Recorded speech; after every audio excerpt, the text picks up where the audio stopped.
Okay, Namdi, very important you tell them why you make this video. This is very important for you to make. So today is the first of the 11th of 2025. Okay, so my name is Namdi Michael Okpala. I'm currently teaching with Carol. I'm in under Thorough Council, but Thorough Council is not really good council. It's not even a council. It's just people that harass people. I'm only autistic, have autism, ADHD, Asperger's, and mild disability.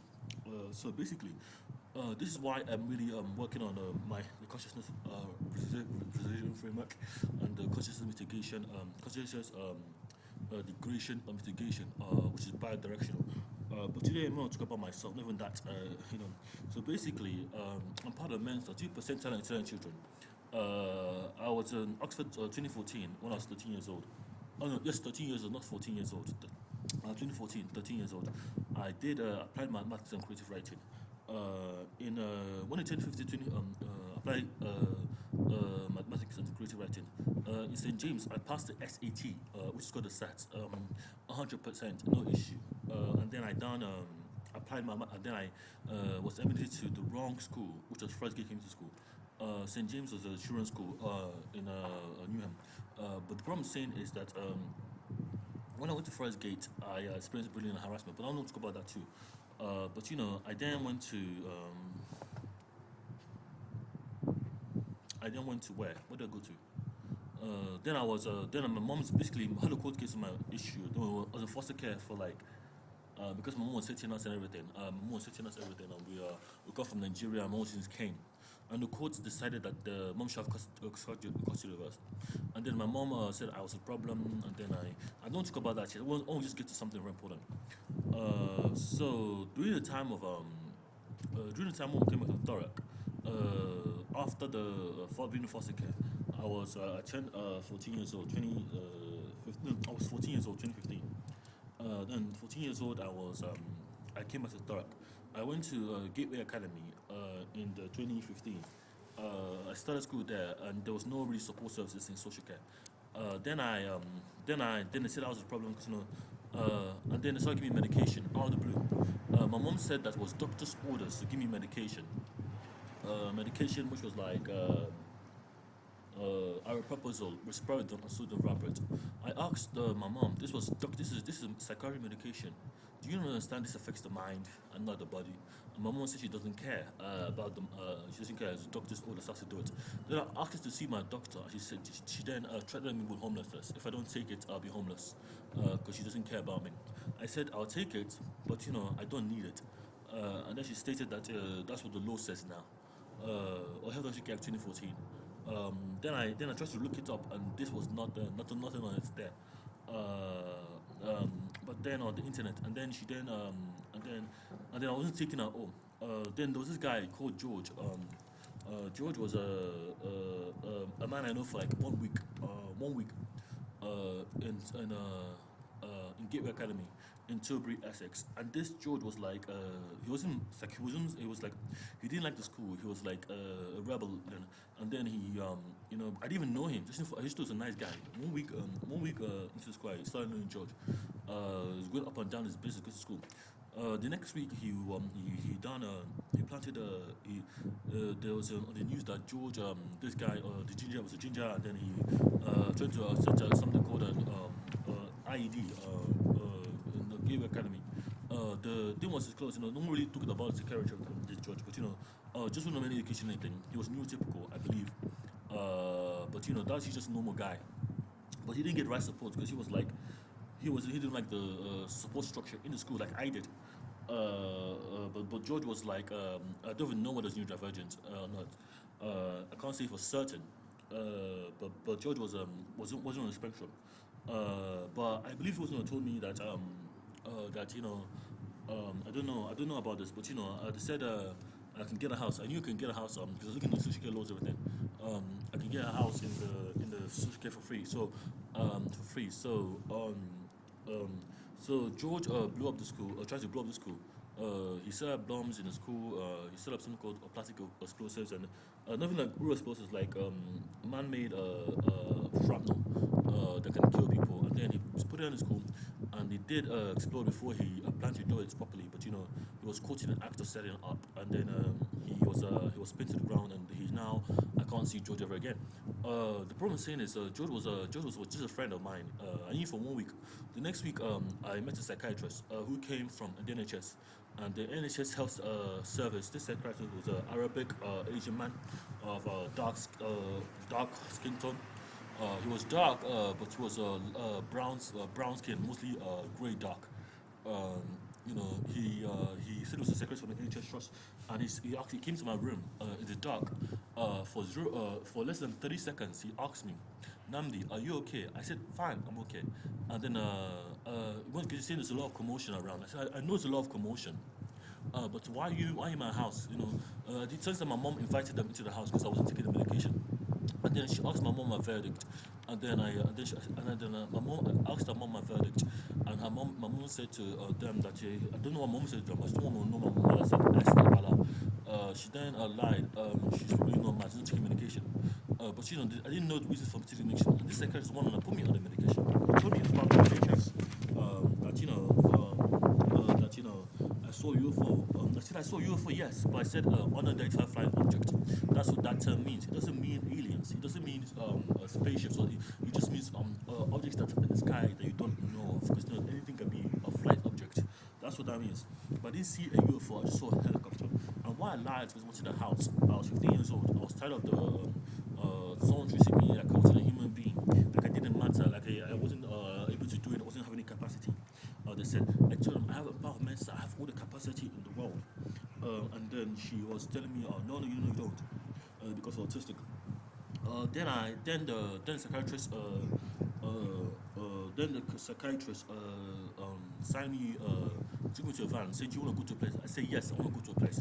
But I wanted a house. I didn't want institution. So from then on, we went. There was in the back of the van. The back of the van was like 2-3 people, including the psychiatrist. I was the fourth person. We were taking the van to the psychiatrist. I was in the alien hospital for a year. I found out that Thorak was one that actually signed me to the institution. That's the council themselves that I was under at the time, who put me there. When my mom called and the psychiatrist approved. By law, you need 2 psychiatrists to do it, which is called a full golden hour, 45 minutes assessment. I was less than there for 30 seconds. 30 seconds, I was in the institution. When I say I saw UFO, the goal of the psychiatrist was to see whether you are criminally insane or something like that. But I lied. I lied. I saw a UFO, and they discriminated my claim. When I got to LM institution, it was late at night, and then I stepped. I was so scared. I knew this place. I knew this because I knew it from Nigerian infrastructure.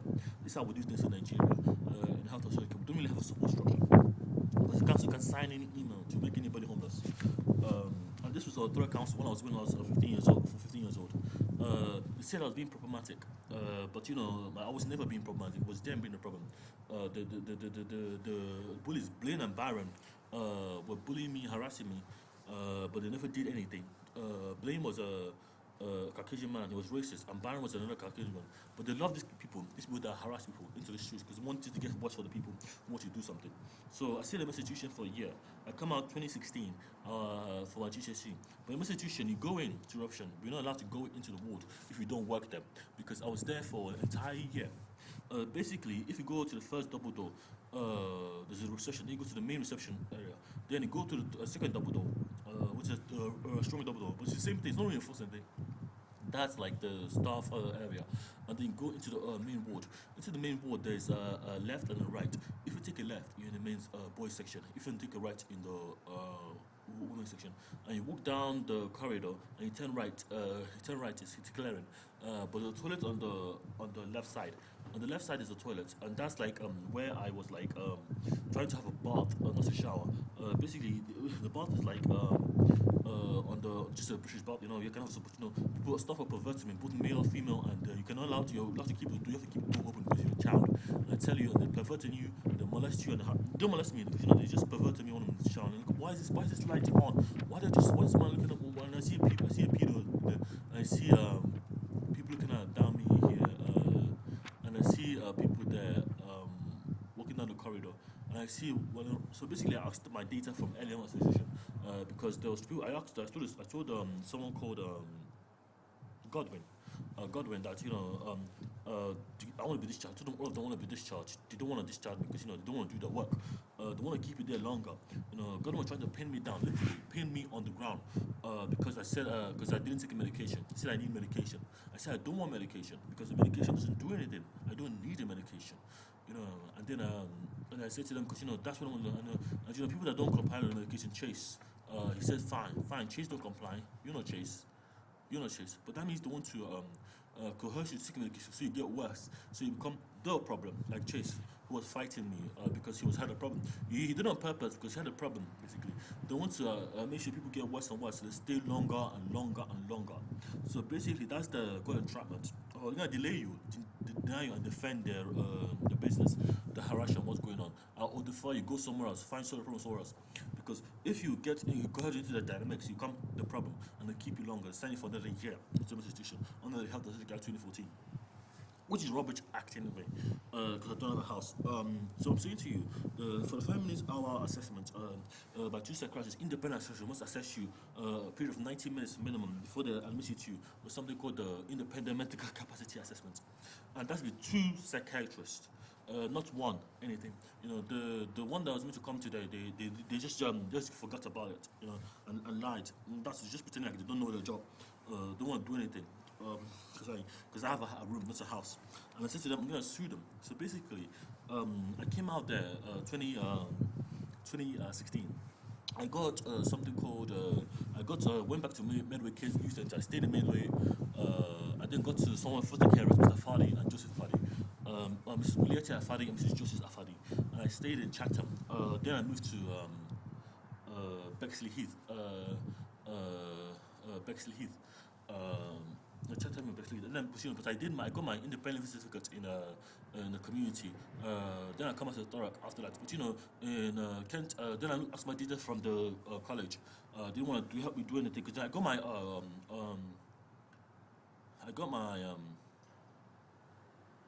basically, I was trying not to take medication anyway, because I never take the medication, just put it in the bin. It doesn't really matter what you do with the medication. It's your right if you want to take it or not. But there's nothing wrong with being neurodivergent. It's because they try to make it seem wrong that you are just making money making machine for them. Because they're just making money out of the services they're doing, whether you want it or not. It's not really advisable, because money is not really the issue. It's like the support structure isn't there. It's just medication. Medication is what everybody on. If you don't know your rights to the housing under Health and Social Care 2014 and then Housing Act 1996, you don't know what you're doing, and they'll keep you indefinitely. Because 1825 is K-Level's program. I'm 24. 19th of May 2001 is when I was born. If I don't live now on social care, I'll never live on the Health and Social Care 2014. And I said I'm going to sue them 200 million pounds. Why? Basically, I come back to the Thurrock, 18 years old. From 18 years old, I come to the Thurrock. 18, I got my K-Level certificate, and I got 6 months to get a house through the council. Council wasted my time. I still got my GCSE in Kent. I got my GCSE here again. I did it twice, and I got something called a bachelor degree, a diploma, which is just the theoretical use of computers. Then I got a bachelor degree in computer science, 23 years old. Now I'm trying to go to my master's in Cambridge, and I said no, 24. So if I change 25, they will never assess me. So basically, my claim is over 360 million pounds on a target, because that's you gotta know how to calculate this. If you go to HMRC and DWP, HM Revenues and Custom, and DWP, Department of Work and Pension, courts and tribunals, you can file a lawsuit for something called money claim deco or bankruptcy under the K-Level program like me. But those are just small claims. For the big ones, you have to go to the court yourself. So for me, I'm 24 right now, and I set up basically I went to the Rufford court, and they said no to me. So I then sent an email to Cambridge court, and they said no to me. And they said yes to me. You have to say yes, because unless it goes to international court, I can double my 300 million pound claim under international lawsuit. 6 zeros equals 12 zeros, making it 66,000 billion to solve this issue. Because the money is what they want to use to support their structure. They don't want to support people like us. It's just the Nigerian duality, how things are. Because Nigeria is not a country, so it was imposed, and people that are there that have the power are coercing people to do the wrong thing so they can get better services. But it's a waste of people's time to keep funding money into a system that does not work, system that's broken, it's fragile, it's broken. It doesn't want to get better. It doesn't want to do anything. It's just static. It doesn't want to actually solve the neurodivergent, give support to neurodivergent people like me. I can speak for myself. So basically, they are drug councils are bureaucrats. They don't want to talk. Anyone who's a bureaucrat doesn't want to do the job and just talk. They want to assess anything, and that's the problem with people like them. I'm not saying that they don't know what they're doing. I'm saying they don't want to do what they're doing. They keep silent. They ignore everything they don't want to do. As if the pain and suffering of people are just normal. It's just normal. It's only that children are perfect. It's like my child is perfect. That's why he goes to a private school. My child can do ABC because she has money, but it's money that's a problem for them. That's what they used to harass people like me. So basically, when I was in Kent, I got all the certificates I need, and I'm trying to leave social care now forever. Just working my own life work on consciousness and based on my neurodivergent experiences of birth on medium.com. But that's not safe, but it's about the Kent Council. But this video can be very long, so maybe it's hard to upload. So the thing about this is when I was in Kent, I think it's only one person that got better, that actually started to become more affluent. And that's the only one that help people who have money to pay for the help or not to access the system. Maybe that Albanian dad got the son to million pound. I don't know. But I believe I know he got out. He doesn't deserve to be in that time. He was speaking non-verbally, but he was speaking, but wasn't speaking coherently. He was speaking in a way that's incoherent but still understandable. And he got out, I believe. So that's what I'm saying. The thing about the ward is that there's a lot of dynamics. There's lots of dynamics. It's either you isolate yourself in your room, your rooming unit, and you just your number, you just a door number. People don't your name because they'll forget about your room either, and you just be done. You go and do go lunch when you want to, or you try to socialize and get caught up in the hallucination of situation. But the courts they're gonna lie to you, say I can't do anything. I'm literally building the opposite of what they can heal us all, and they say to me that the system is getting worse, the council will do me, get me a house and everything. The problem is if you wait for people to do it for you, then they never do it, or they do it in their own time. When it benefits them, they don't want to do it at all. But there's nothing really for them to do it anyway. But they don't want to assist anyone for anything. That's the problem with health and social care. I had a friend that he was playing with her. He just touched wire. That's why he died. So I'm saying it's just basically the BF Nigerian war and all the drama of the tension. But for me, when something fails, I try to fix it or build my own. I'm building my own infrastructure. My book, basically, I'm trying to say to you guys, don't even try to go social care. My business plan is literally get Trust Council to pay for you guys for free. The house is gonna be free, but you guys gonna delay you guys, gonna defend you guys, defend their business, and say delay, defend, denial. Denial means like you're gonna say we didn't do anything wrong. It was your fault. The deadline. You didn't meet the deadline. Business it's all on you. You failed. We have no involvement. But they're gonna do that, and then they're gonna delay, deny, and defer. Defer means you go somewhere else. Go find a different way to council to get a house. The one that they have the security 2014. I'm attached to independent housing under the Housing Act 1996 because I lived in Turk. I worked in Turk from 14, 15 to 24. And I did a lot of things there. And then I in the Inspire Hub Youth Center, and then I was in then I got social care like 2 weeks, only 2 weeks it takes to get a house under Health and Social Care 2014.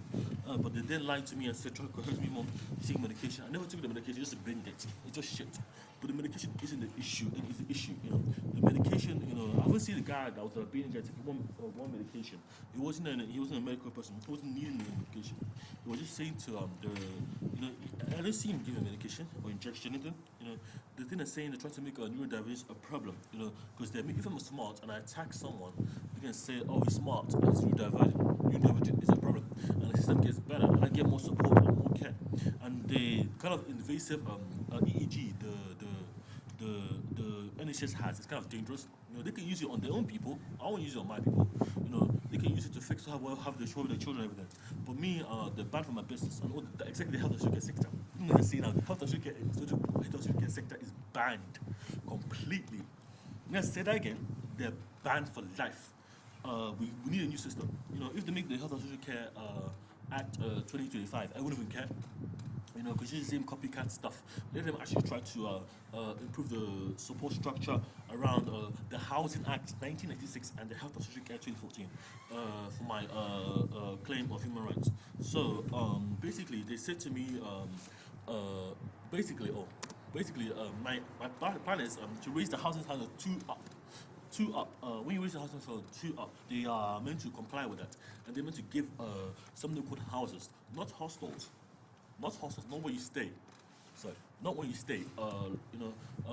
Homes. Homes that we say, yep, I'm happy here. I can go here. I can do A.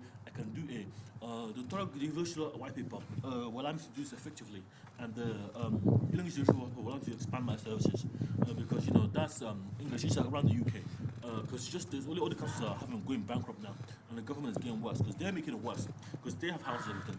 So the problem I'm saying to you is like they want people to believe that there's something wrong with them as well. The kind of the discussing thing, dark psychology, coercion, and all the things they say but they never do. All the empty promises that they never abide by because they can do it in their own time. They don't want to do anything for anyone. For me, I'm autistic, and this is just how I've been living for the last ever since I'm coming at 9 years old. How the hell should get actually? Basically, they signed me up in Newham Youth Center, which was like the youth center near Reno and Dagenham, in between there somewhere. But that was like because they signed me up. I never signed up. I would never sign up for services because I know the infrastructure in Nigeria is broken. They didn't lie about it, but I know that if I still sign something I don't want to be, I tell them that a force for every force is an equal negative force. Net force equals to 0, and force equals mass motion based on how you and that's reciprocal. You can work either ways. Trying to express using loads of emotion, just insult them without being insulted. That's what I'm saying to them. So the thing I'm saying to you, they deny me an FRI request, they deny me a lot of things. If you go to change.org/@OBI Nexus underscore reform, that's change.org/OBI Nexus/underscore reform. Do you know I'm a person who can change this because I'm very smart? I'm trying to make me the problem. So if I don't change this now, I won't solve my problem. This is part of my life work on consciousness. My next video will be on the follow-up to the phenomenological lensing principle and how it integrates to what the perceptual membrane for the consumer for the consumer to act as a consumer observer to act as an actor model where the person using vertical analytics to act in it. But that's how Australia is anyway, all around the world. But if insurance companies they don't need to be, they never need to be used as service. And that's what it is. It's just money, coercion, harassment, and that's why I'm against. That's why I have all the EU and AHA repositories to ensure, as neurodivergent first people, to show people that neurodivergent who think differently or work differently have adequate support to navigate chaotic systems like this, especially when they're new to systems that break them down. Thank you for watching. My name is Namdi Michael Okpala. Please like, share, and subscribe. And you can contact me on 07488229054. My life work is on building new type of infrastructure, especially for neurodivergent people like me, to sustain a generation left behind. My book is called Blood, Sweat, and Tears: Generation Left Behind. The Generation Z. Left behind, like the Generation Z, us. I'm 24 because And my second book is Blood, Sweat, and Tears: When Systems Fails, Build Your Own Utopia. In reference to the civil infrastructure and created for like a neurodivergence first that will heal us. Like, you know, you live there, you work there. You don't have 2.5 miles working radius to travel to work. Based on my neurodivergent needs and who I am. Basically, my second book is called Blood, Sweat, and Tears. When systems fails, build your own utopia. In reference to my OBNSS constitution, the constitution of the way you live and you work, based on ring to purging, fault tolerance, and fail-safe networks.